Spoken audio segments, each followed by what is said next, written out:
Gamot yung isa lang. Hello po. Tignan niyo naman ang bulaklak nung nakaraan. Ang ganda-ganda, walang dahon pero puro ano lang siya, bulaklak. Para siyang ano tawag doon, yung asparagus tapos may bulaklak sa itaas. 'Di ba? Bunso?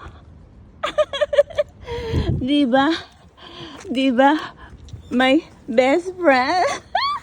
Ate. Alam mo, iyan ang reyna ng kikay panuan. Kaya na ng kaano. Sa Minami po, siya po ang reyna ng kikay. Si ano, Marimar, isa, ano mo si Celia. Celia? Marimar ba? Si Marimar. Ah, okay. Kailangan ano. Siya naman po ang Princess Kikay ng Minami.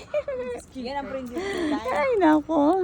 Yan, At dadalhin ko ako naman po ang kanilang super alalay. Mama. Ay, nako. Siya no, namulaklak na pala no. Diba?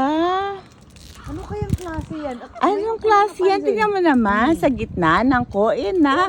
Wala na. Ay, heto, meron din dito, oh. Ganito pala siya. Ayan. Ayan, oh, beautiful flower. Sana may magbigay sa akin ng magandang bulaklak. Kahit walang okasyon, tatanggapin ko at magpapasalamat pa ako. Ay, ito rin, ang ganda-ganda, oh, yan, oh. Violet, ano? Eto, namumulaklak din to eh. O, sige po. Bye-bye po. At, ala na pong oras. Sige po. Okay. Bye-bye. Love you. Sinelas ko. Kami sinelas ko, oh. Hindi ako makaalis dito na ipit. Ay, naku.